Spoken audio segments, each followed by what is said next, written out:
This is Ashley Davis, number 12, with women's basketball, and you're listening to Inside the Hive. Welcome to Inside the Hive. Right now I'm joined with Sindhu Cisse and Joel Scott from the men's basketball team. How you guys doing? Doing good. How are you? Doing well. Doing good. Perfect.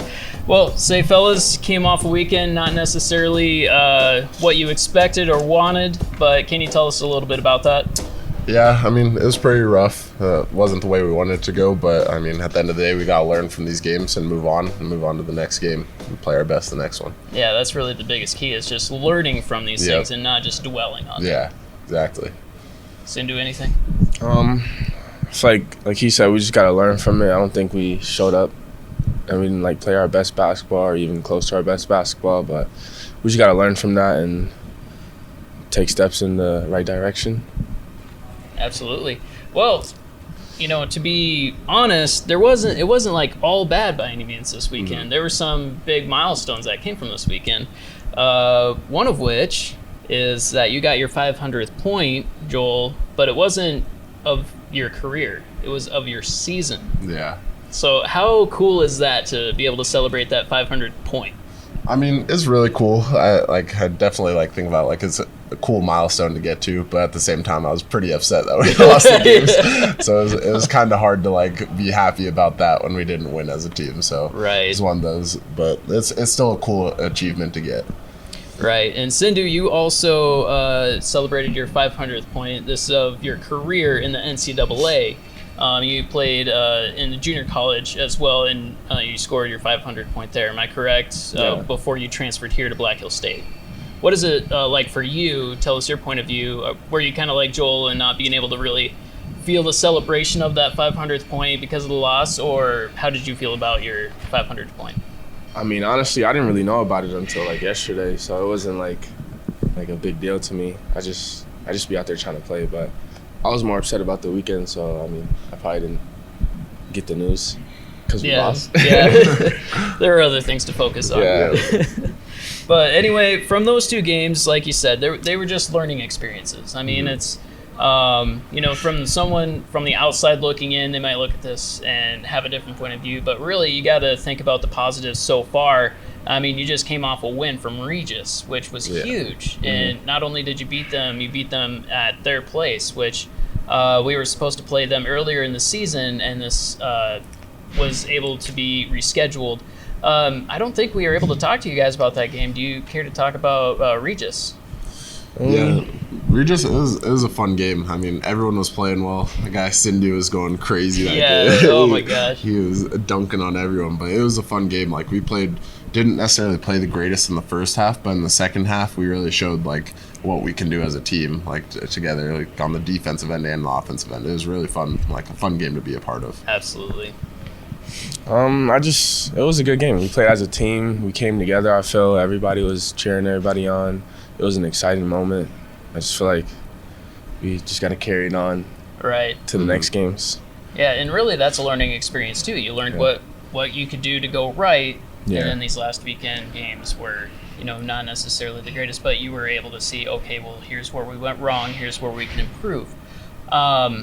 So last night you guys were supposed to play Chadron, and of course that got postponed for health reasons. And I guess at this point I'm just curious, how are you keeping the morale up? Well, I think everyone's pretty eager to play, especially after this last weekend. So I think the morale is just already there. Everyone's just so excited. It's rivalry week. It's something that you can be excited for, and you don't really have to try to do anything for it. So, but I think everyone's just excited to play in general and get back on the court and play the way we know how to play. Right. So rivalry week, we have South Dakota Mines coming up. You just said that you're excited to play, but is there something special about South Dakota Mines that you're just let's go in and win, let's go in and play? I mean, yeah, it's a big game, man. Plus, we came off of 2 losses, so it's we owe it to the fans and stuff. We got to come out and show out and get back on track, play our best basketball, and win.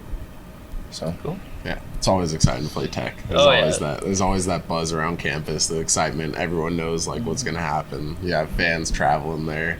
It's not too far of a trip. Like everyone knows like it's that weekend, so it's gonna be fun. Can't wait. And it just seems like it's kind of cool how no matter which place it's at, it's always packed with BH and South Dakota Mines fans. It's not like a away game down in Alamosa or something like that, where we have some BH fans, but it's mostly them. But for here, it's like no, if it's a South Dakota Mines BH games, it's gonna be packed with both. Yeah. Absolutely. So with that in mind, we're looking at coming up on the end of the season here. What does the final push kind of look like for you guys? We just want to finish out strong. We want to, like I said, been saying this whole interview, we just got to get back on track and get back to playing how we were playing when we were like consistently winning. So, I mean, it's just a little bump in the road. It's a long season. There's different episodes. We just got to finish strong. Absolutely. And, looking at the schedule, it just seems like a lot of these teams are just so parable. It's not like one team just dominates the entire RMAC or several teams dominate the RMAC. It's every team is out there to win. Yeah. And it seems like depending on the game, one team may, be at the bottom, but they're beating the number one team. So, it's all about trying to play to win, I guess. Yeah, with us too, we're the number one team in the conference, so we're taking everybody's best shots. We just gotta make sure we're playing, even if we're not playing our best, we just gotta show up and still compete and play as hard as we can. And with that, we can still win. Absolutely. So everyone's excited to play us, so they want to give us their best shot. So that's the thing is when you're number one, you got to target on your back. Yeah, exactly. So, absolutely. We just got to show up. Got to play to win, not play to not lose. Yeah, we can't play to their level. It's like let's play to our highest level. Exactly. Win that way. Well, let's end this interview with a couple fun questions. So as you remember, we did the get to know your athletes, and I play those during the games. And I like to hide the Easter eggs here on these interviews. And one of them was, what is your greatest fear?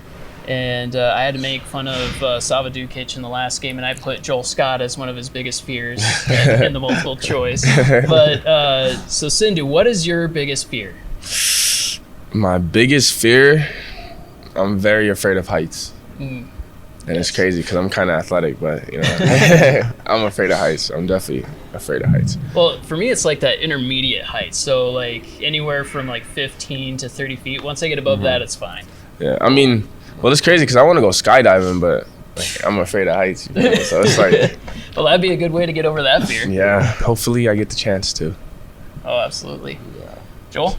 I'm actually also terrified of heights, except I do not want to go skydiving. Anyway, I'm perfectly content with staying on the ground. Well, next time I have to go work on the video board, I'll invite you up and you can help me out. I'll sit there on the ground and cheer you on. The next question is, if you had to describe yourself with one word, what would it be? I'd say, you go first. I gotta think about this one. Think about this. This is tough. I mean, I'd say different, but I don't want to sound like goofy. But I would say goofy. Goofy. Okay. It's kind of goofy. If I were going to describe Sindhu with one word, I would definitely say goofy. I'm not the best at being serious all the time. Yeah. Oh man. Yeah, just like the time you tried to help me with my iPhone. Hey, I can. Well, now you can. I'm pretty talented. You're talented. I'm multi-talented. We'll go with that. We'll go with multi-talented. Wow. So I'm pretty outgoing most of the time. There you go. That'll work. Yeah. Most of the time. Other times. All right. And then the final question. We already did what's your favorite movie. So if you could be anyone for one day, alive, dead, doesn't matter, who would it be? Well, if I can be anybody for one day, I'd probably be Muhammad Ali. Because that's like one of my favorite boxers, and it's also like Black History Month, so I just want to be Muhammad Ali. Oh, that sounds good. If I could be anyone, I would probably be Gandalf from Lord of the Rings, because he's... I'm not going to follow you on that one. That sounds good. Gandalf. Well, fellas, thank you so much for joining us, and we really wish you luck this weekend against South Dakota Mines, and I'm sure you're going to have a big fan base. We have to. Yeah, we have to. It'll be fun. Can't wait. Thank you. Awesome. Attaboy. What's that? I said attaboy. Attaboy. All right, we'll be back with Coach Thompson right after this. All right.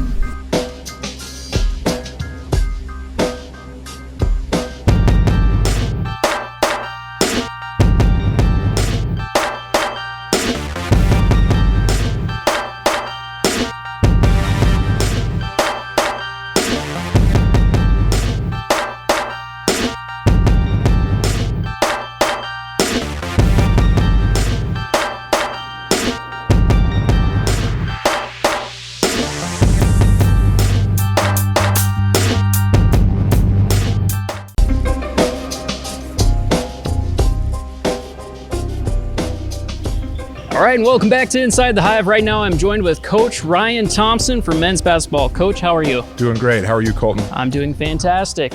So we came off of a weekend, not necessarily the weekend we were looking for, but still something we could learn from. What does it mean for the guys to learn from games like this? Well, I think it's an ongoing, it's a process the entire season, and you hopefully continuing to get better each weekend. Obviously not the type of weekend we wanted to have this past one, but certainly a wake-up call for us. I think Friday we weren't good enough defensively with our intensity and execution.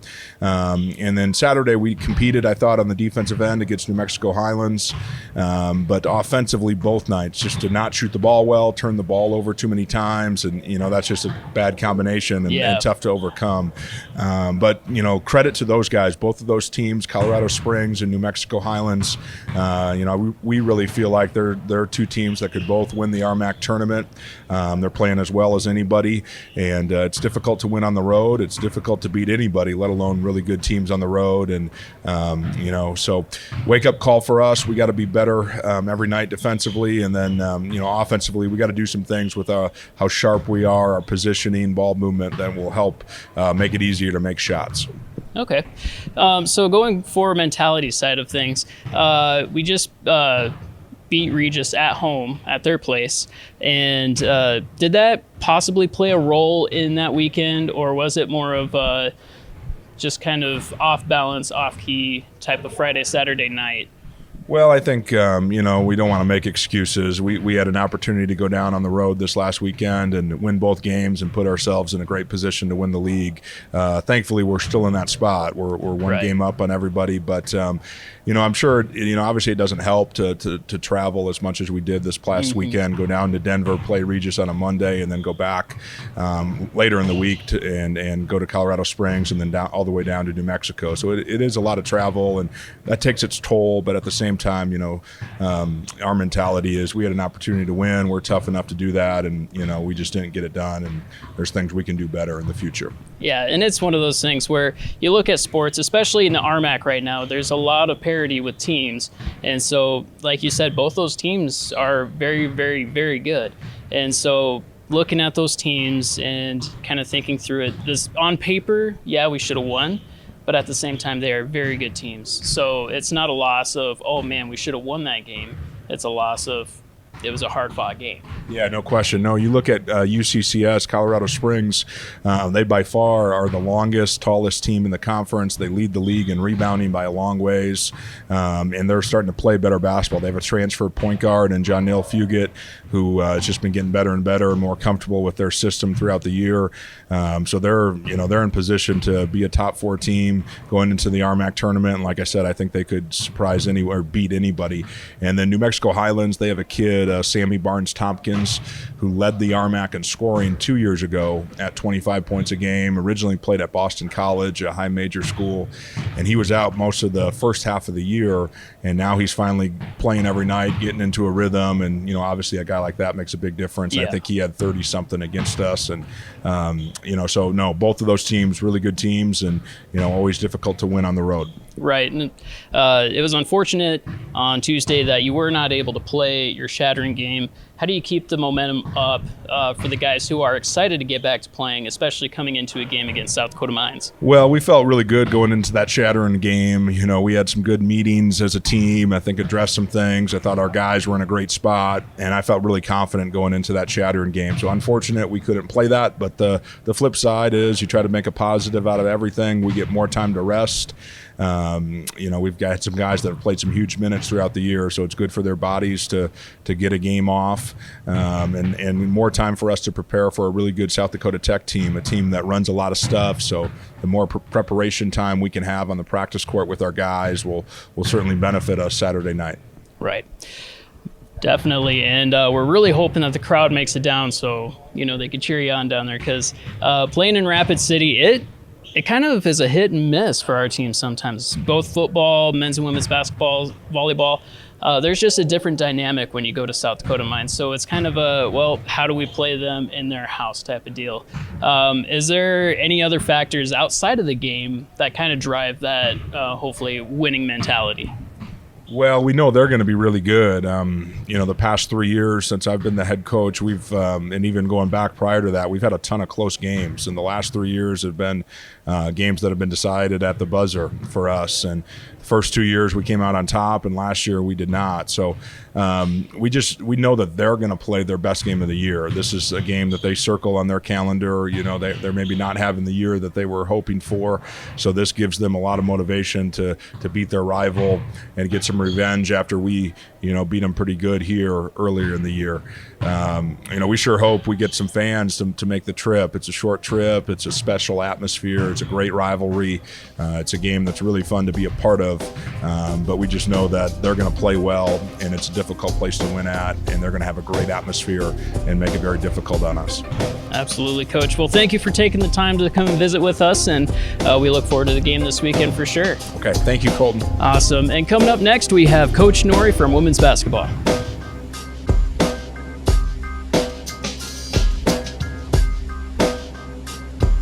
Hey, I'm Chad Greenway, former Viking linebacker and South Dakota native.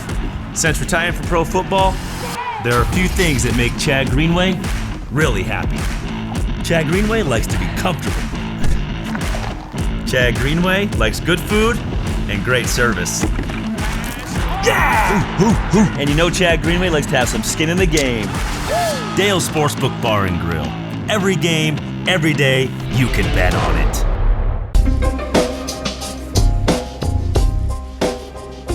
All right, welcome back to Inside the Hive. Right now I'm joined with Coach Nore. Coach, how are you? I'm doing well. Yourself? I'm fantastic. Awesome. So you came off of a great weekend, UCCS and also New Mexico Highlands, both wins on the road, fantastic wins nonetheless.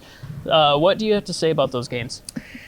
First of all, I just think that our team is just really unselfish and they really commit to each other. And defensively, I think that, it kind of carried us through the games. I mean, UCCS game, we started off a little slow. We're flat, offensively. And again, we responded really well. I think our leadership that we do have and just this team is awesome, and how they respond. And they just understand that, possessions matter, and they finish games pretty well. And it's been a joy to coach these guys. But, I just think that they have a level of toughness that, kind of they refuse to lose sometimes. And that was a game at UCCS that I felt like, they just kind of grinded it out. And it was a tough game, and we didn't play great.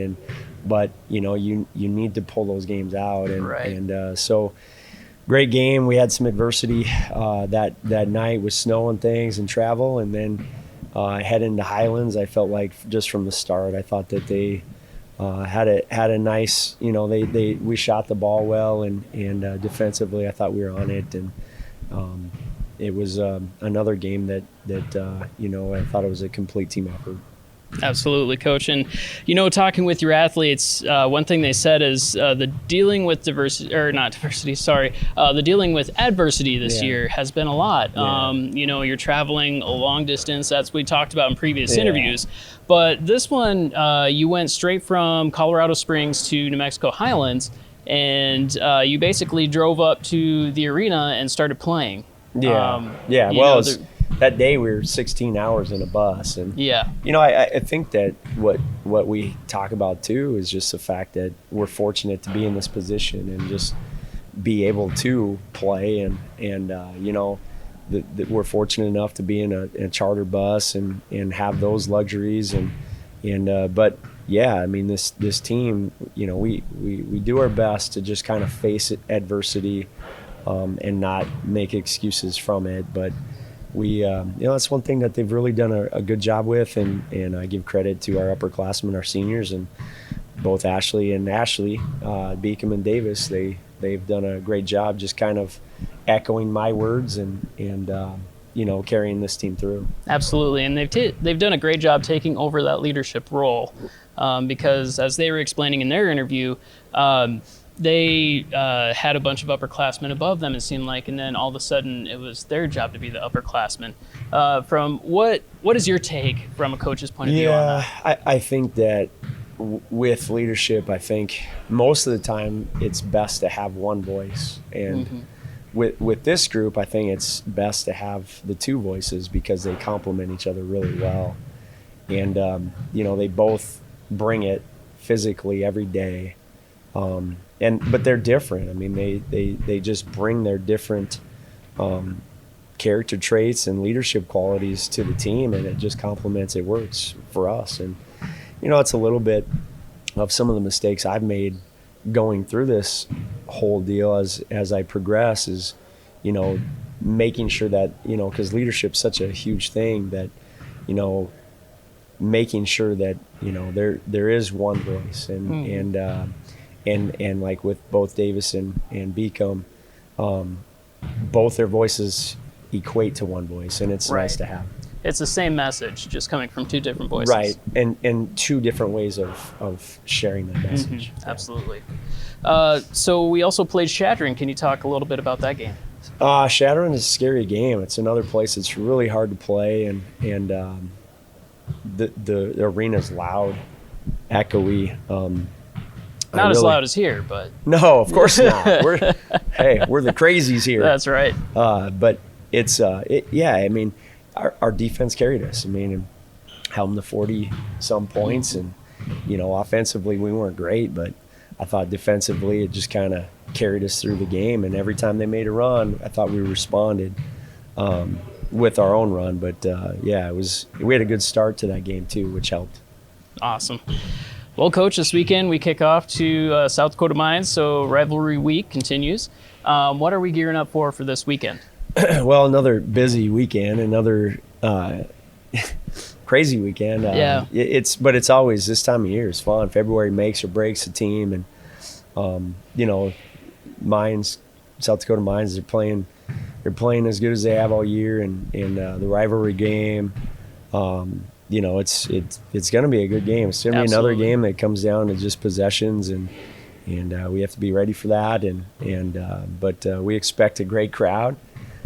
Some more rowdies, and it should be a good atmosphere to play in, and it's always fun to play these games. It's a good time, and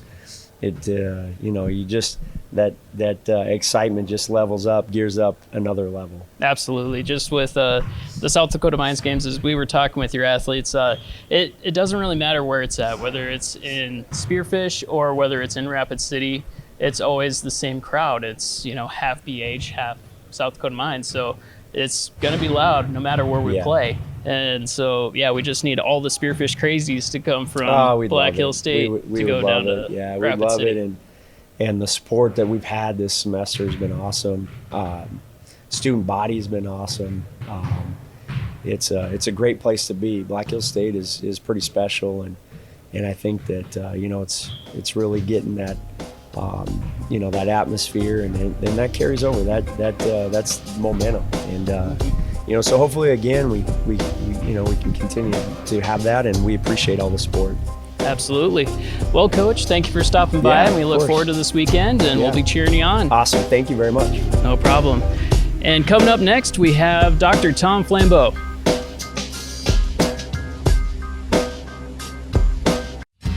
At Pioneer Bank and Trust, we work with the best. We work with the doers and the makers, the ones who aren't afraid to put in the extra hours to get it done. Now, the real question is, are you ready to join them? Our customers are the ones who put in a full day before the sun even is up, because that's what it takes to make a business successful. And we want to work with you to make yours an even bigger success. Pioneer Bank and Trust. Local.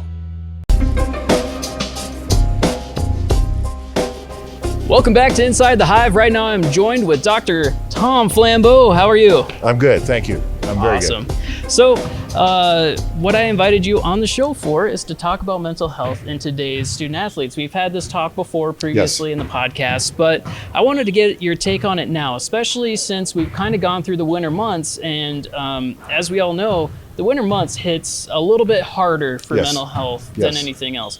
And so I just wanted to see kind of your thoughts and maybe some tips and tips of the trade for people and student athletes who are kind of suffering from that. Absolutely. You know, it's that time of the year that, you know, the sun's not out a whole lot. We fight the cold or the snow or whatever. And there is a term, it's seasonal affect disorder, that affects all of us, not just athletes. And, you know, we kind of get mopey and dreary, and some people refer to it as, you know, the cabin fever stuff. And it's true. It does get us kind of a little down and struggling through trying to be positive and things. On the positive side, with our athletes, what I'm finding is more and more are becoming comfortable in wanting to talk about the challenges that they have mentally, but actually their life challenges. I was just visiting with one of our athletes, and you know, it's tough enough being a college student for some. Others, it's not.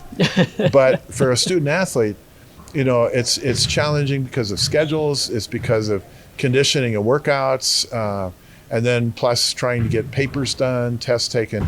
So that adds an extra element of stress. And if that athlete is injured, then there's the whole, am I going to get back to 100%? And so that kind of just compounds the normal cloud, you know, the sunny sky mentality.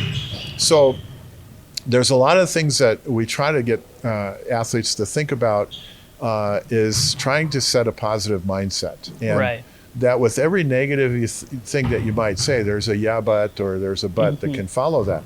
So for example, oh boy, I really screwed up on that math test, but I didn't screw up on the other three. This one just happened to be a bad one. Right. Or, you know, I'm really struggling through my injury, and it's supposedly 100% healed. So I probably won't come back 100%, but I did have another injury before, and I got through that. Right. And so it takes a little practice, because the first couple of times that someone practices that, the little voice goes, ain't gonna happen. But you know, with some practice and trying to maintain that positive attitude, it comes around.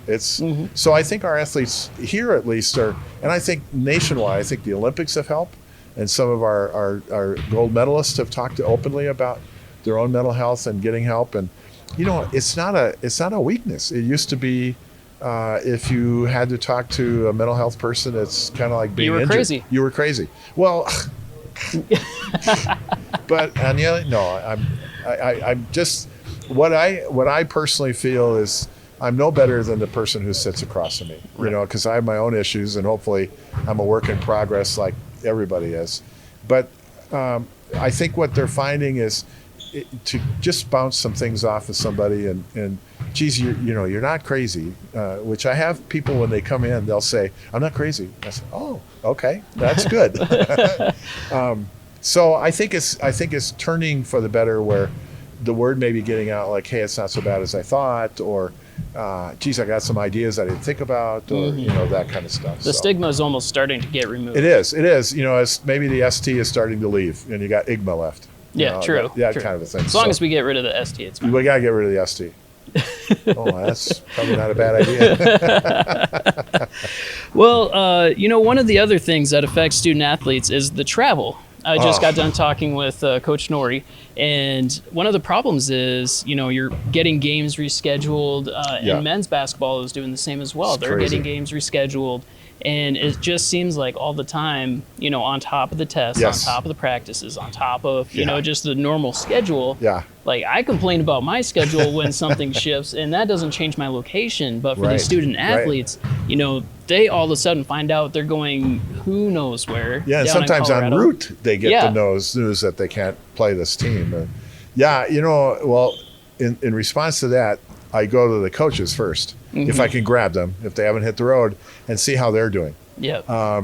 Now they'll be the last to admit they visit with me. I'd like to. No, they're good. But I just want to see where they're at and how they're doing. And of course, what options do they have? They have to go with it. Okay, so if you got to go with it, let's make the best of it. What's really cool, what I'm finding our athletes doing is they have apps now. And so we had the Champion's Mind, and we still do. So they can maybe keep. Maybe there's on the apps that they're using or on the Champion's Mind, there's something has to do with staying focused or relaxation or a visualization activity. So there's so many more apps now that are available through phones that we try to encourage our athletes that when you're on your bus, if you're not doing your homework or reading a book that you have to do for class, try some of these apps that keep you focused on your sport. And there's a lot of them out there that are very successful. So that's kind of cool. Yeah. But yes, you're right. I don't know how any of the coaches do it. I mean, like you said, I get changes like what? Exactly. What? You kind of then you should be seeing somebody about that.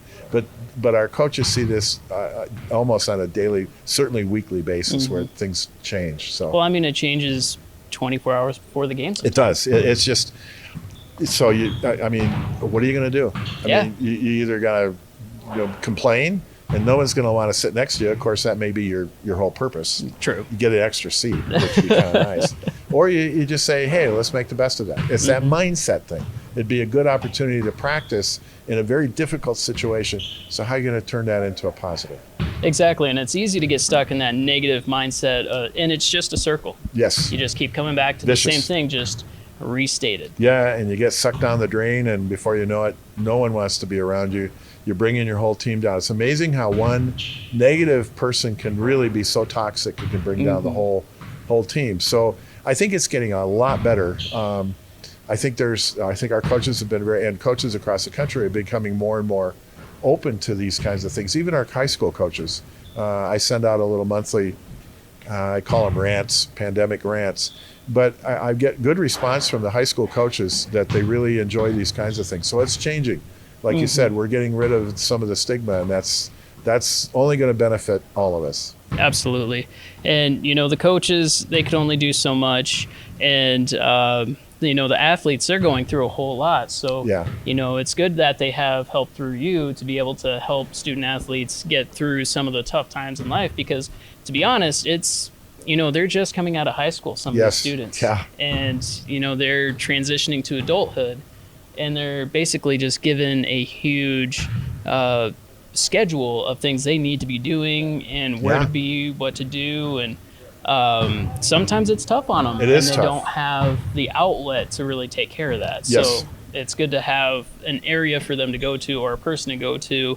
And, because everyone struggles at some point in their life. What's really cool is, and I've tried to tell coaches and even faculty when I was working at a college with faculty, is, if you actually sit down and listen to our athletes, our student athletes, if you listen to their stories, usually your reaction is, are you kidding me?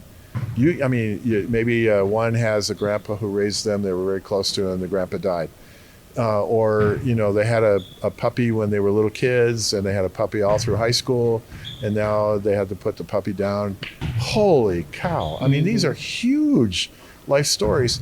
And what I try to do, and they can figure this out on their own, is, if you look at those as major moments in your lifeline, so to speak, those are moments of strength. Yes, they're moments of grief. But if you're like 5 points down in volleyball or 3 runs down in softball, is losing grandpa as tough as, being 5 points or 3 points, whatever. Right. Which you're starting to fall apart. Oh my gosh, we're down 5. Really think about grandpa. Maybe grandpa wants you to have that as a strength. These are moments of strength in our lives that anchor those dudes. And I've actually done that with one of our teams where I went out and bought an anchor and had them think about the things they've overcome and dropped the anchor. And they actually took the anchor back to their locker room to remind them that these are points of strength. Right. They're not things to be forgotten. They're not things to, I don't want to deal with that. These are, and they're tough to think about, but they're part of your life, and use them as, it's not as bad. I got through that, so I must have the strength to get through being down so many runs. Right. It's kind of a reference point. It is a reference point. It is. It's a because a lot of our athletes and people don't want to let something go because it gives them an energy. You know, it keeps me going to do this, or it keeps me going to do that. And so I think that's a real. And the best part of my job is listening to certain key items and throwing it back, and they'll go, "How?" And they have the ability to correct, course change, whatever it is that they need to do. Right. Totally cool. Absolutely. And, you know, it's just one of those things where, you know, yes, you don't want it to be constantly well, it's not as bad as, or things could be worse, because that is one of the worst things that, you know, that I could think about is just, well, at least I don't have it as bad as them, which is a fine point if it works for you. But for some people, it just doesn't. But having that reference point. It is. It's completely different, because it's a thing of, yes, I can think about that, and then I look at my current situation and I'm like, well, first off, Grandpa would not want me to be down in this situation.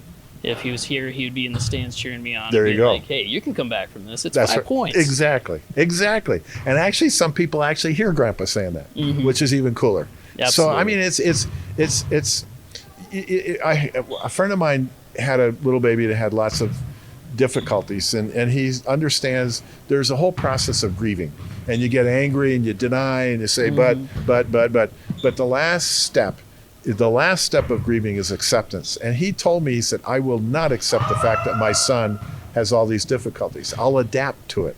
And that has been the best thing that I've gotten from people, is I try to, these things that happen in your life, the injuries or the F on your algebra or whatever, adapt to it. Accept the fact, I got it, but adapt. Now what I need to do is study harder. Because most of our students will say, I could have used a little more time.